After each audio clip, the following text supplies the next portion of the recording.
Hello and welcome to Conversations with the Candidates on Houston Media Source TV.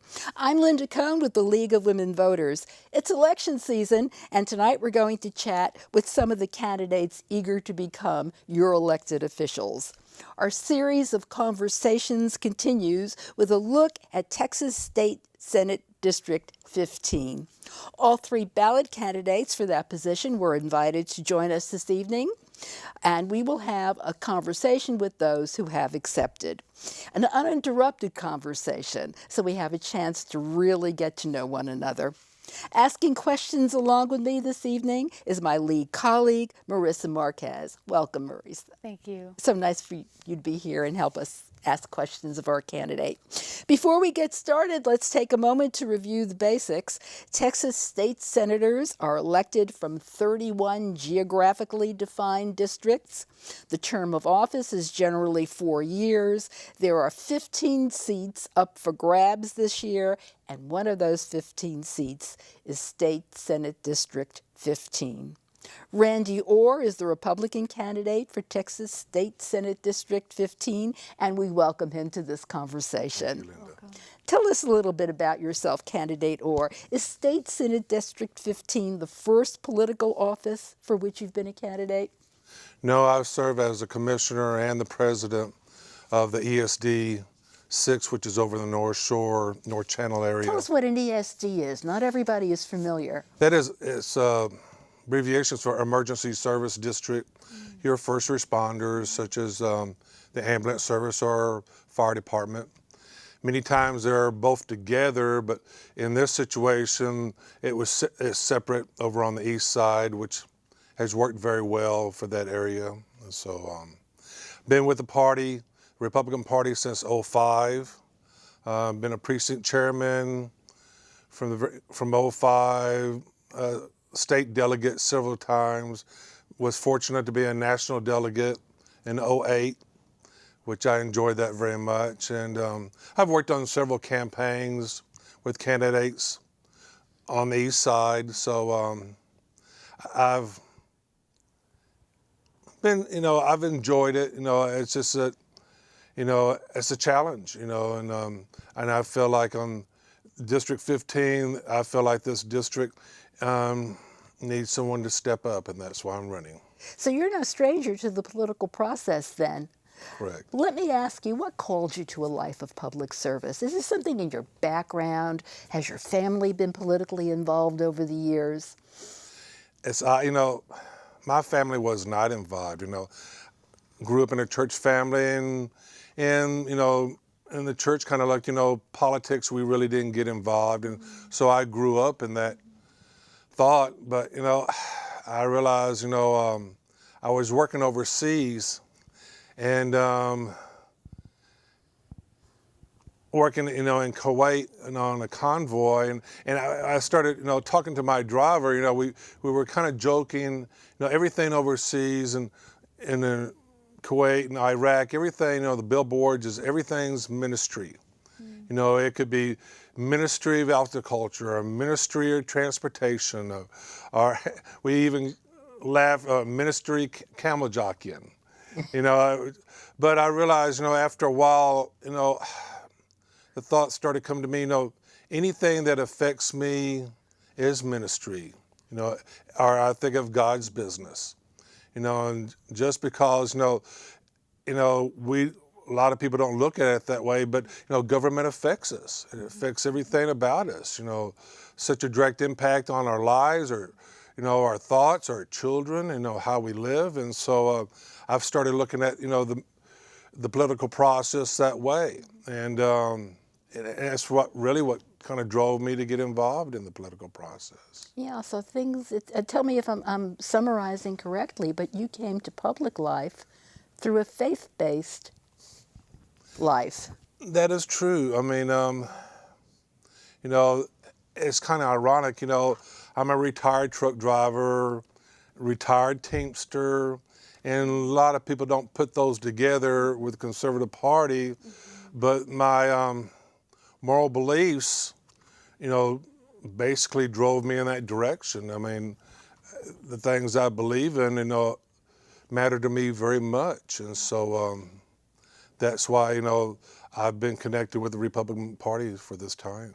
Yeah, I'm going to ask Marissa to chime in with a policy question, but we're going to circle back more to exploring your background and how that informs your political opinions. Go ahead, Marissa. Yeah, as far as policy, what are your thoughts on policies that you're going to focus on in the future legislative session?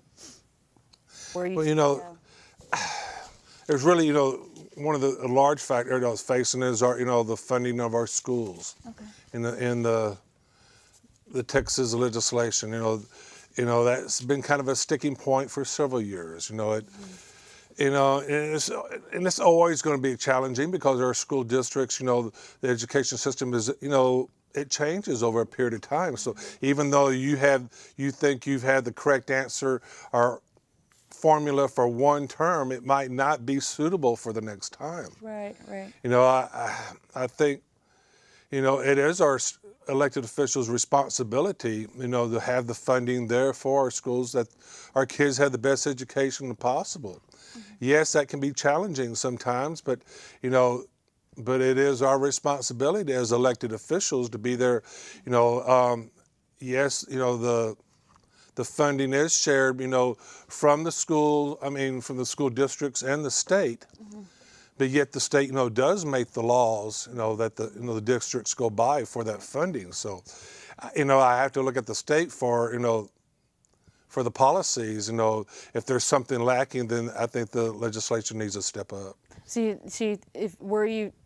if you were elected, then that would be maybe one of your focuses. Yes, it would education. Be the education and school safety. Okay. Those things. Especially having grandchildren in school, and that is so very important. I don't want my granddaughter or grandson, worried about this all the time. And so I think, we need to also legislation to step up, helping our school districts, to make sure that our kids are protected. Candidate Orr, do you mind if I asked you if your education was a faith-based education, or did you attend non-sectarian schools, public schools? I attended public schools. I graduated from North Shore in '72. I went to a Bible college in Waxahachie for a year, and then I went to San Jac for about a year and a half, and I've been to University of Houston, so it's kind of both, back and forth. What do you recommend would be the ideal juncture of faith-based education and public education? You mentioned that you have grandchildren. If finance was not an issue, what would you recommend? Wow, This is a deeply personal question. It may be more personal than political, but it tells us something about you. We did that with both my son and oldest daughter. They went through public education all the way through. My youngest daughter, she kind of went to the 8th grade, and then we sent her, to a private school, and it was costly, but there was a need there that we felt like, it would help her. And I enjoyed it when she did go to, the private school. Just more freedom, just what they could do. But yet, in the public education, like me and my family, we love high school football and things of that nature. So, that's real important to us. And so, we follow North Shore football all the time. So, we really have ties to both. There's so much, public education can offer that sometimes, the private kind of falls short. So taking this and moving into matters of public policy, should public funds be available to faith-based schools? It's a rough one, and I think we've been discussing this as long as I can remember. And that's, and it's ironic, being a retired Teamster, I've worked in the union sector for a long time. And so, it was always kind of a battle back and forth, the company and the union. the company want to do a change of policy or something, and the union, would get very aggressive about it, or not very happy with it, and it kind of go back and forth, and finally, they come to a meeting and maybe allow the company to try something that, they're not really for sure if it's going to work or not, but, at least pursue that direction. And sometimes it turns out great. Now you wonder what was all the battle about. But then there's some times when it didn't really turn out very well, and the company, had to change their policy. I look at our school situation. I feel like,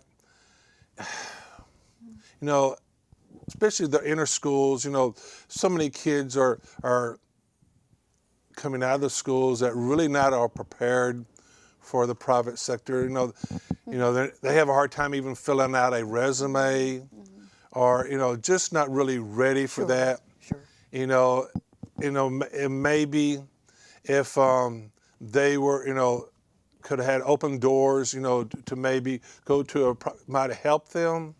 I noticed in our school system already, and here in Harris County, kids are moving all over the place already. I know in the high school or North Shore, there's several kids, they don't live in the district that go to school there. And then I'm noticing HISD, these magnet schools, kids kind of move around. So, the kids are, the situation, kids move around already. To me, I think with the funding going for public or the private sector, I think if that is opened up, then we have to make sure that the funding is still there for our public schools, that they're not going to suffer from this, or put some kind of a burden on our public schools. If we're going to go to this, is it the answer? I don't really know, but if we have something and it's not working and not doing anything about it, I think it's, So you're willing to innovate. You're willing to try things. Yes, ma'am, I am. What else would you like to try in addition to making different types of schools, different species of schools available to the general public? What else would you like to try? I am pretty pleased. I noticed the lieutenant governor has been pushing for the tech schools, or for that brought back in. Yeah. Yes, back into the public schools, and I think that has been lacking. I think for a period of time, and I would like to, because not all kids want to go to college. School, yeah. And there's such a demand in our economy now, especially, I'm just a common blue collar worker, and that there's for electricians and plumbers, and we're talking big time pay for these positions, and there's a lack for people to fill these positions, and I just think, especially with our economy, especially doing so well right now, if there's ever a time to kind of push the tech, or at least have some kind of opportunity for it, I think this would be a good time right now. So you would like to see the trades available to community college students, to high school students? How would you I guess organize I'm probably that? more thinking about for the high school students, because I believe, I see that in the community schools and, tech schools now.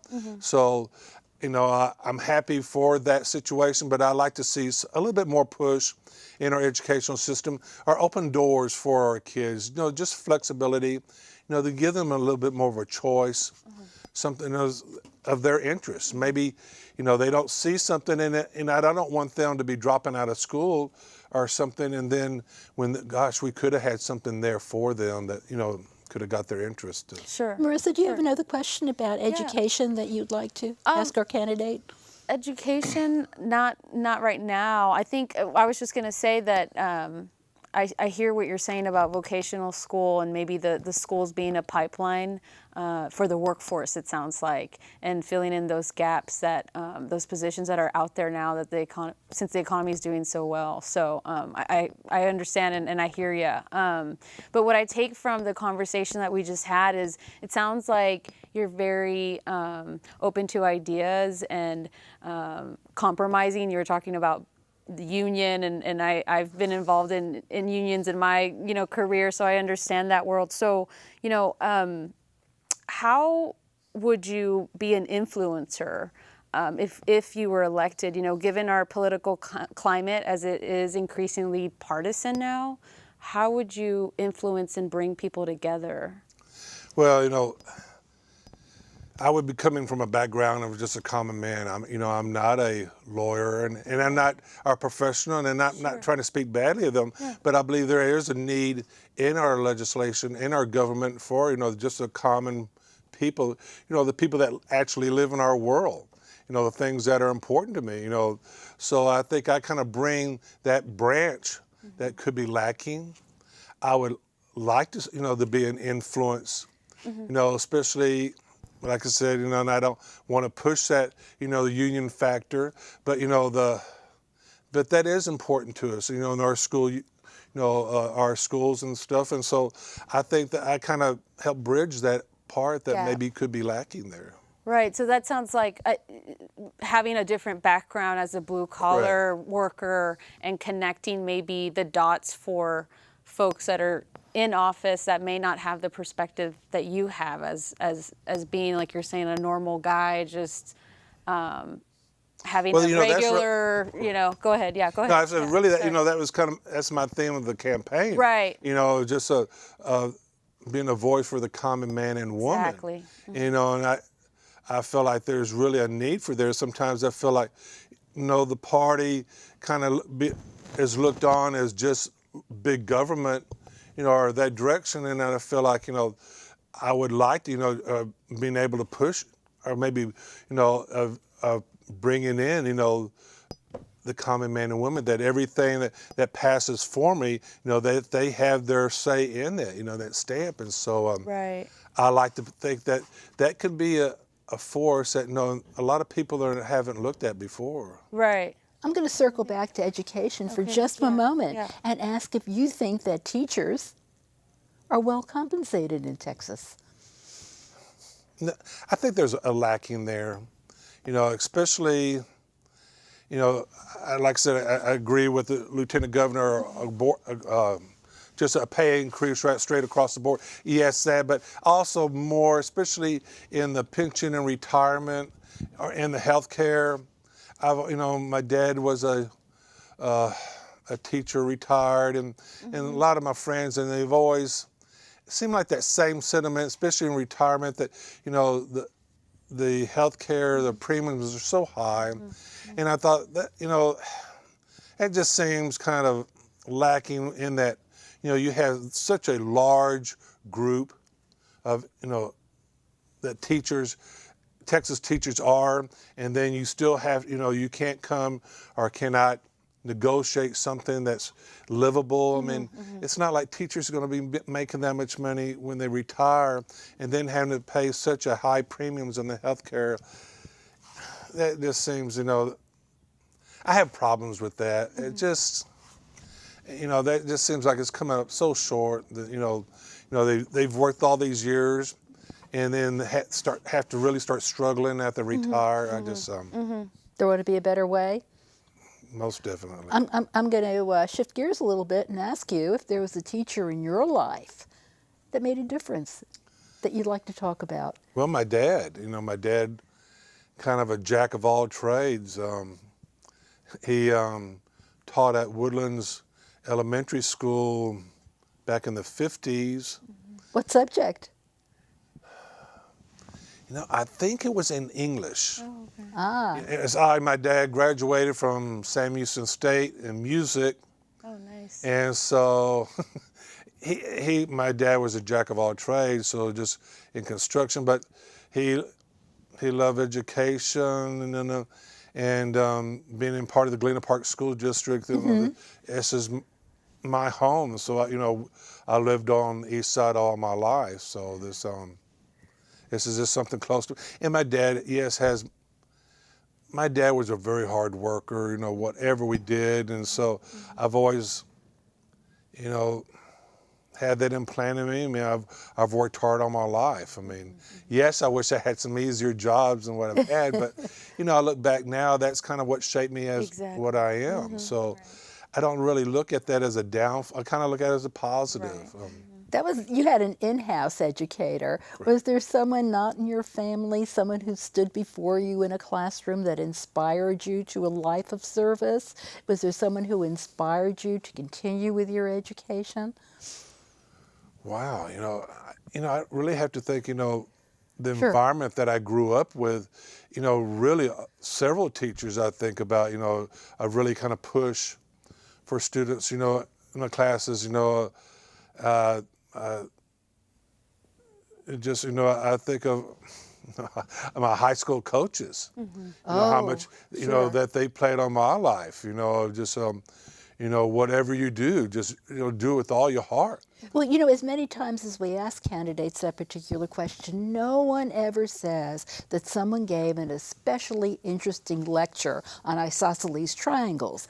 They all talk about a presence, that there was something about this teacher that made life interesting, that made life exciting, that made me feel like I was a part of this world and that there was a place for me. Is that the way you felt about your coach?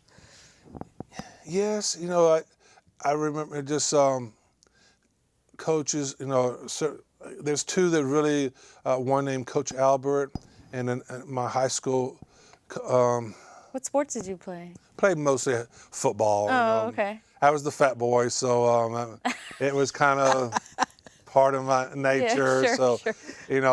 but I enjoyed it. Like I said, I loved it, and then, they always inspired me. You can do better than this, Randy. You've got some ability, and you need to push yourself. And I've always, it kind of ingrained me, just keep pushing.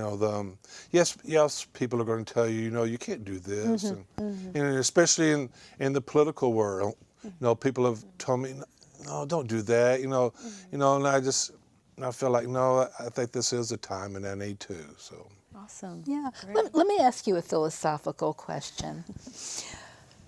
Is it the role of a legislator to channel the opinions of his constituents and vote the way on various issues, vote the way that constituency in the aggregate would want to vote?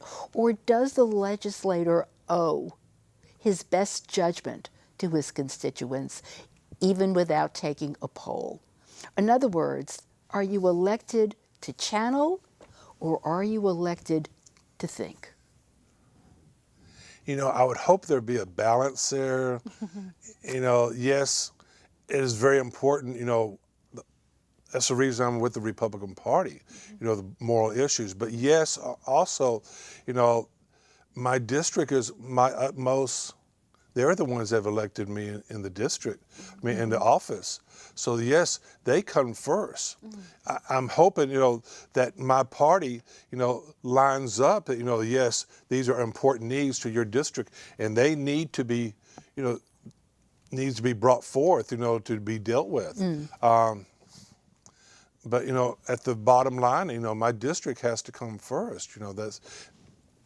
And that's the reason I'm running, to represent these people. Yeah, we're going to take advantage of Marissa's area of expertise and talk about health issues. We're for Legacy Community Health. Yes, correct. Tell us what Legacy Community Health is. It's a federally qualified health center. Yes, and it is a nonprofit, fairly qualified health center, and we have 32 locations across Houston. I think we're increasing that, but we are in the Houston metro area, including Beaumont, and we serve the uninsured and underinsured. And I kind of have a question about healthcare. If you don't mind, Linda. Of course. Since I am in healthcare, and I kind of That's what we want to know this issue. So healthcare, you mentioned it earlier, your father, was hard for him to pay the premiums. And as you know, it continues to be a hot topic with state autonomy and federal funding. And so we didn't accept the federal funding. And so how do you think Texas should tackle healthcare? Well, I look at the situation. I was hoping, nationally it would get kind of dealt with properly. It hasn't. They've kind of pushed it down the road. thinking that it's going to do something with itself, which I think that's kind of foolish, and it's kind of, I believe, kind of put some states such as Texas kind of in the watch mode. Or what's really going to happen? Do we act like adjust, or but on the other hand, it is the state's responsibility to the citizens of this state for our health care. Health care is a large portion of our budget, and there's quite of that health care budget goes toward those that needing the health care. So I just I feel like the state we've already been through one session where it looks like the state kind of underfunded that, or kind of helped the state. If this nation, our national government does not come to some kind of agreement to where we can get on the right path, then the state's going to have to take up much more of a role. I mean, I don't think the state wanted to, but it's going to have to. Right. So you think the state should be the one in charge Correct. of their health care instead of federal? Yeah. Okay. Yeah. We asked a voter's guide question, which you very kindly responded to. Our voter's guide is going to be published in just a few weeks. And we asked a question about access to mental health. And here is your answer. I'm going to ask you to expand on it. I look at mental health and addiction services not just as a health issue, but also as a safety concern. Getting these individuals help where they may be productive at some point is vital to the state and all parties that are involved. And then you say, I believe there is so much more the state can do to help with providing treatment for these individuals. Marissa, will you guide candidate Orr through a little bit more detail, since I know that Legacy Community Health is one of those agencies that does provide mental health services? Right, and so you wanted to expand Yeah, on the go services. ahead and have a- So Legacy Community What Health services? has a lot of federal, funded through a lot of federal government grants, and we serve, again, the uninsured and underinsured, but and we also take, folks that have health insurance. We provide behavioral health therapy. We provide dental services, OBGYN, pediatrics, adult. So those are the services that we have. And so you wanted me to, I'm sorry. How would you expand access And to so- the services that you just because you know that behavioral issues are sometimes not dealt with a single shot, with a single prescription. Okay. Well, yeah. I mean, so some of the, personally, with therapy and behavioral health and serving that community, I think a lot of nonprofits already are in Houston that do provide that service. And Should I the think state more of the provide more funding? Right. And so I don't know if you feel like the federal government, or should the state, fund more of those organizations that are serving the mental health community? That's a hard one to answer. Yeah. Boy, going back to Linda, the safety and feeling like there's much more that can be done. Yes, I do feel like there's more to be done, to be expanded. We're so fortunate, that the private sector is involved in this. I feel like, they do a tremendous work in this. Right. I remember, a family member of ours, well, actually wasn't a relative, but a close friend, their son was handicapped mentally, and I've grown up with him all my life, and, getting these services was kind of difficult for him. And so he suffered from this, Sure. But it blesses me when I do see facilities, really making a difference and touching people's, people in our church, a lady I think of, she's works downtown, works, feeding groups, and things of that, Fishes and Loaves and things of that nature. Yeah, right. And she comes, and she's asking me questions also, Randy. What can the state come up to that's answer, to really say a specific, what the state could do. I do feel like there's more need to be done because that population seems to be growing. Right. And especially, in my part of town, I see a lot of them. And they're there for, wow, many different reasons, just, and it just, I guess I put out a challenge, the churches more around, to step up more, to help in Serve this. that community. Yeah. Yeah. Marissa, you are in the schools, and other nonprofits are in the schools providing mental health services. Is that Some of the correct? schools Some are of the schools are. right. The Yes Prep and KIP Yeah. and some of the schools Legacy So does have you're a great. there trying to help. Should Yeah. funding for that come from the state or similar programs? Should the state support the presence of not only guidance counselors, but actual mental health professionals who are capable of sorting out what kind of intervention would be the most effective for kids who may be in trouble? I believe so, Linda. I mean, these people are not going the way, and if that need's not met, then, like I said, I felt like a disservice to all of us, that we, as elected officials, we've neglected part of this population, that really can't deal with themselves or deal, in the public. And so just, not providing the funding, then we're going to be probably paying more in the long run just in safety issues again, and just exasperating the situation. So I feel like this is a problem that the state should really have more of a hands-on approach, and instead of. And you would support funding Yes, I would. to do that. Let me ask about gun safety. You have said that the question was, what do you believe is the appropriate balance between public safety concerns and gun ownership? And you said, I believe the best way to help the public concerning gun ownership is educating the public. I really do, and I go to my family, my and I don't want to put them on the spot, but I think some parts, my family have come from other parts of the country, and they're very skeptical of any kind of gun ownership. But, they've never been around any kind of weapon. And so, and I'm trying to, easily, just kind of, instruct them or teach them. Myself, I never really grew up around handguns. Yes, my father and brother, we deer hunted and things like that, a rifle, but, me and my wife about 5 years ago, we took a handgun class. And I really wasn't interested in carrying a pistol or a handgun, but I just wanted to know the rules and the safety of it. And it really helped me a lot. The safety and, the responsibility of having a handgun, especially with children. It's just, I can see parents being very apprehensive, but I just feel like, the more these parents understand and the responsibility and the protection of having a handgun, I think it is very helpful.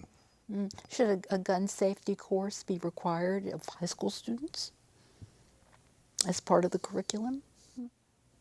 Ooh, never thought about that. I kind of like that. I mean, I can, Part of the just, curriculum. because, my safety class I took was, just a one-day class, and so I can see this being very beneficial since, the chances are, our students are going to come in contact somewhere in their life, if they're just looking in a store, looking at guns or something, or maybe some family member, or they don't understand, and if they've never been around or taught anything, I can see them be very apprehensive and not understanding, and I would be open to that. Yeah. Actual gun regulation, of course, belongs to the federal government. So as a Texas state legislator, you wouldn't be able to directly provide rules and regulations for that. But where's your insight about it? Do you think that regulations regarding handgun ownership in particular are where they should be? Should they be more strict? You know, I enjoy, like I said, taking my handgun class, me and my wife, you know, it really opens a lot of doors. You know, me and my wife, I guess we kind of agree on pretty close, you know, of all the things we disagree. This is one thing we probably do agree. You know, we pretty happy, you know, with some of the, you know, the state laws. You know, if you right now of carrying a handgun, you know, of taking the class. You know, I realize, you know, there's kind of been a push, you know, and not having the class, but I just feel like it's very beneficial, and especially with you bringing up this class, you know, maybe it's only for a week or so in school, but, you know, just understanding, you know, of our policies and this the responsibility. I mean, because, I mean, you carry a handgun and you realize, you know, if you ever have to use it, that your life could change dramatically, you know, and do you want, and now that's, you know, do you want yourself to be put in that position? So, you know, there's a lot of responsibility, and I think people need to realize that or understand that, the responsibility of carrying some type of handgun or any kind of weapon. Martha, would you like to ask a question? Oh, I was just going off of that. So you think the laws should stay the way they are, just maybe provide some type of training, or like Linda had suggested, a class in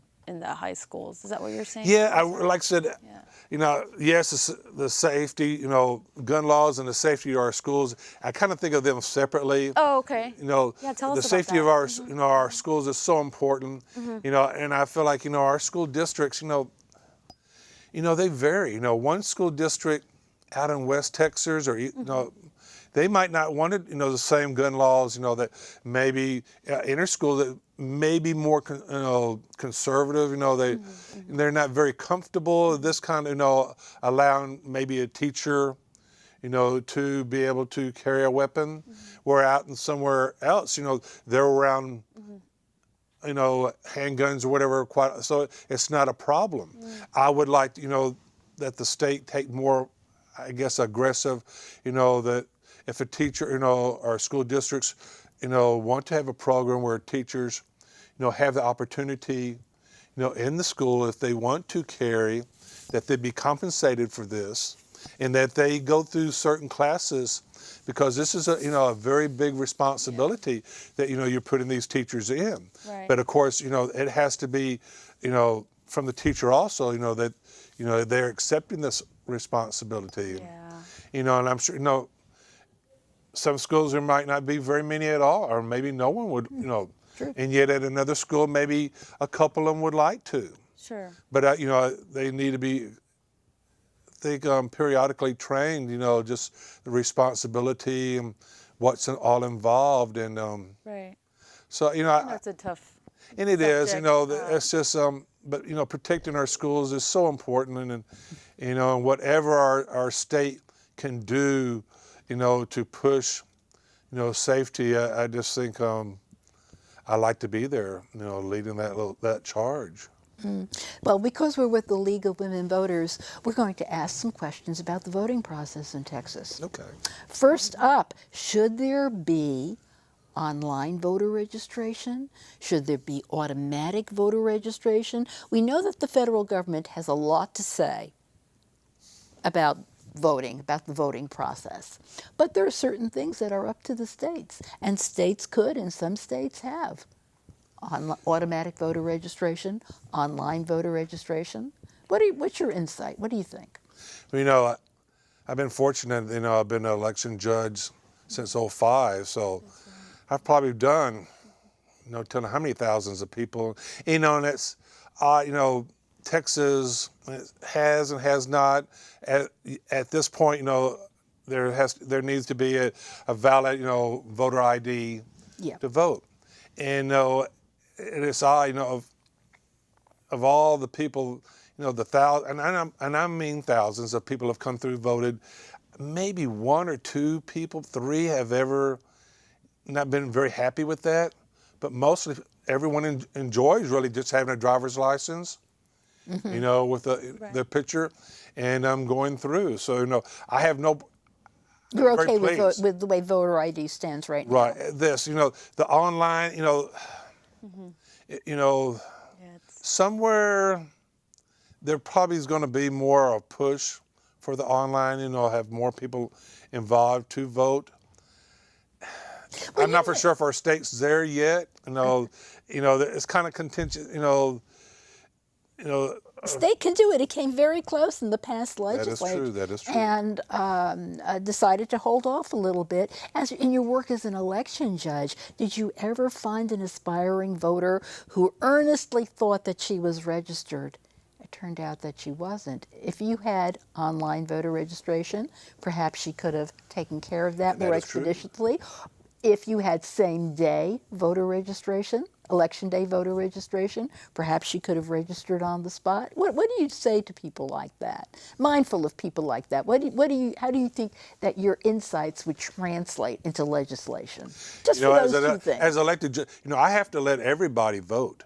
You know, even if they, you know, they didn't have, but they have to, you know, do the, I forgot what it's called now. Provisional ballot. Provisional Please, ballot. We'll stop right now. We'll pause. Please tell everyone what a provisional ballot is. Provisional ballot is, you know, yes, there's a problem with the ID or where they live, and they fill out this form, and that form goes into the office in Harris County in the voter vault, if that's what you want to call it, and then you have a period of time that you've got to go downtown and bring the necessary what you left behind or whatever to verify. 5 days to cure your ballot. And you know, that's not an easy thing, you know, and so it's kind of, and I didn't like doing it, and I know they didn't like doing it, but you know, like I said, I couldn't stop them from voting, but if they wanted to vote, they had to go through this procedure. And the provisional ballot also helps people who are not on the voter roll for one reason or another. That is true, yes.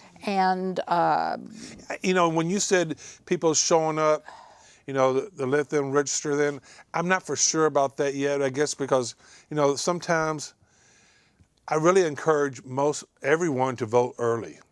Early voting, it just is such, you know, it's easier on yourself because, you know, if you live in Harris County or whatever county you live in, you can go into anywhere in that county.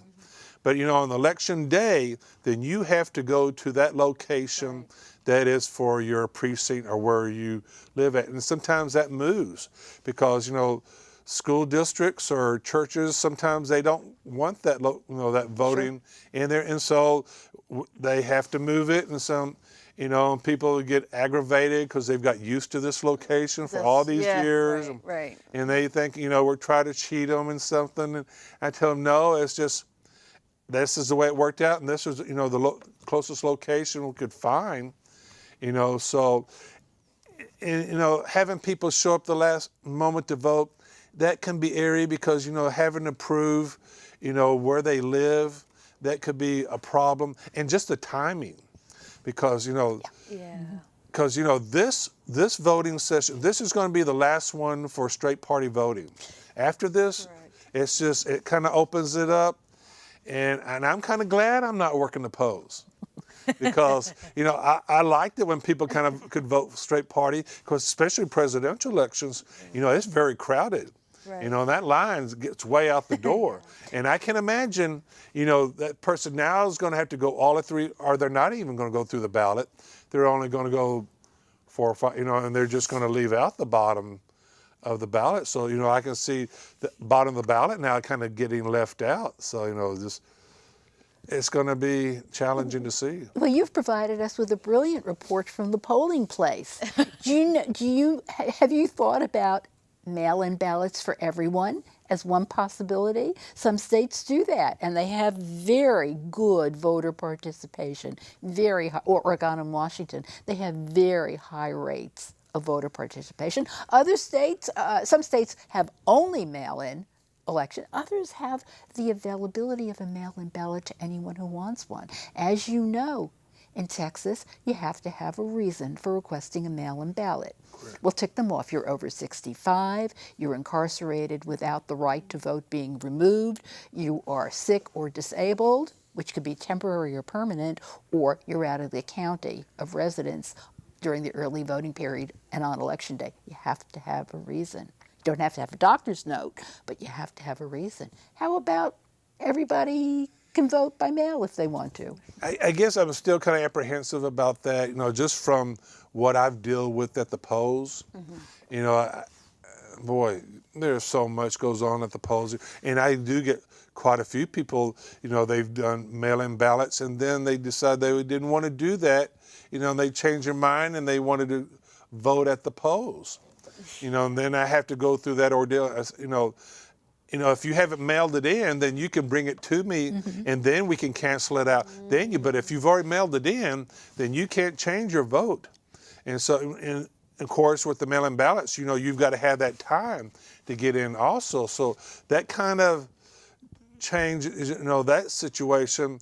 I guess my vote is still kind of out on that one yet. But I am, but I see that push be more and more. And like you said, it came pretty close in this legislation.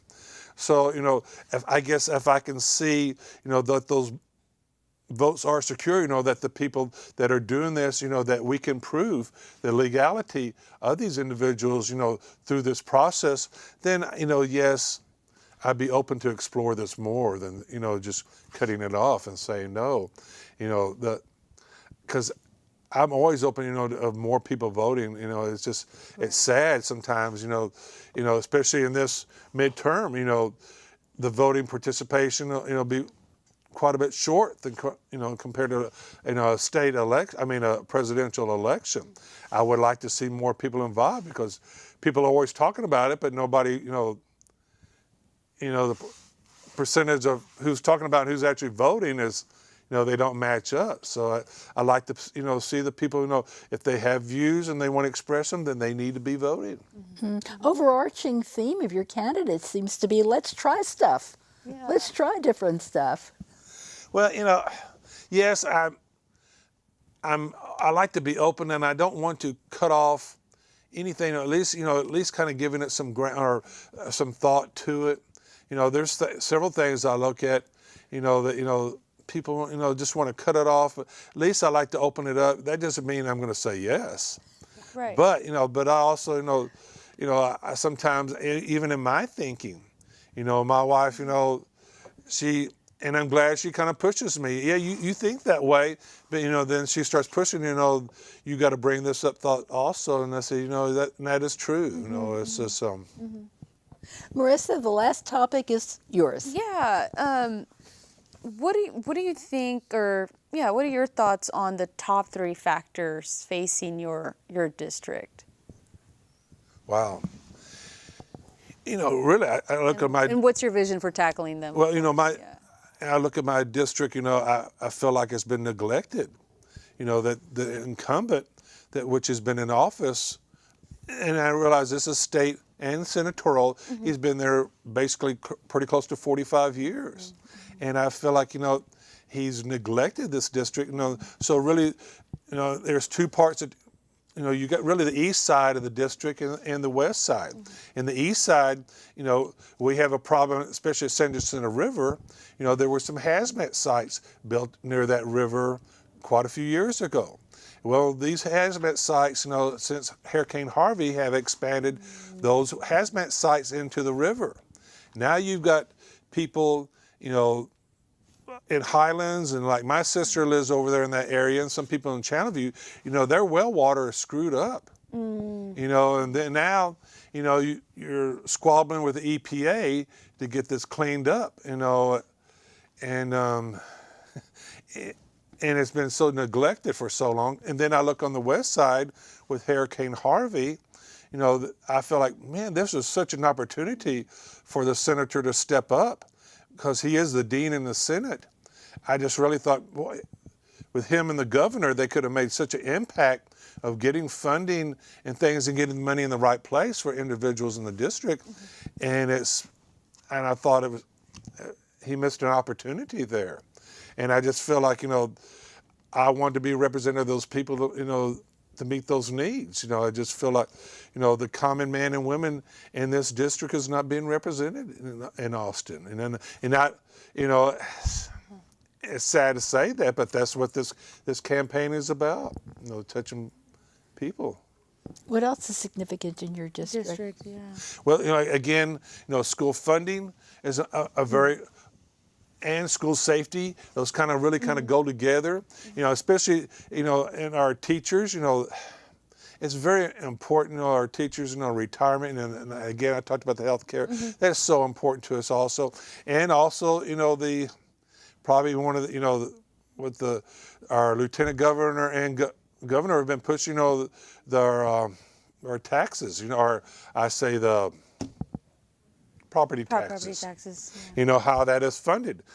So that's, yes, I see, our property taxes are high, but also have to be, if there's going to be a reduction, then there's some entities, especially, like I said, I've worked for the ESD, which I had to step down for this, but, there's over 300 ESDs in the state of Texas.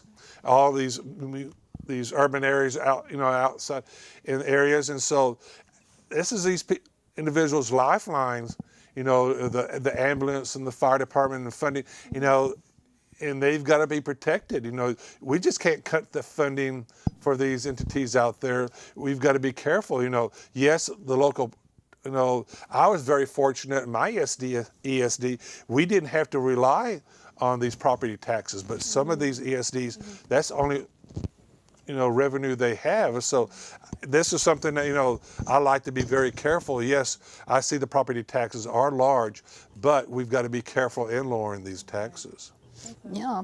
Last thoughts? What do you want to leave your constituents, your prospective constituents, to mull over? What do they need to know about you? I said my issue in my campaign was putting people first, and and I thought about that when I put that on there. Yeah, that sounds good, but a lot of politicians have said that. But I continued on after that. I said there's only one way you can actually put individuals first, and that is promoting godly principles. And some people get kind of apprehensive. What do you mean by godly principles? I mean, just being honest and truthful, and treating others as you want to be treated, and being people of integrity. I mean, we can put the most gifted and talented people in office and then have to turn around and work harder trying to get them out of office than we did get them in office. I mean, unless we're really, and I'm not trying to put something, express some, real extreme religious view. I just basic principles, if you're going to promote, people, you're going to have to promote basic godly principles of, why, how you can put people first. And that's like, again, honesty and treating them, you want to be treated, and being people of it. And that's really what I want people to think of me. I don't have all the answers, but, I feel like I have a commitment to serve, and if you're going to be in this position, you've got to have a servant's heart. And I think I can step up to the plate for that. Thank you. Thank you so much for joining us, candidate Randy Orr, Republican, running for Texas State Senate District 15. The election will be held on Tuesday, November 6th, and early voting by personal appearance starts on Monday, October 22nd. Remember that during the early voting period, any registered voter can vote at any Harris County early voting location, and there are 46 early voting locations to choose from. If you want to learn more about the candidates, we will be ready to help you with our voter's guide. It'll be available just before the start of early voting. You can pick up a print copy at your local library. You can visit our website for a PDF copy, www.lwvhouston.org, or we invite you to have a look at our interactive website, vote411.org. You enter your address, and the races that you will see on your personal ballot will appear along with autobiographical information and candidates' responses to selected policy questions. You can compare the candidates side by side, figure out which candidate's views most closely aligns with yours, and make your choices for Election Day.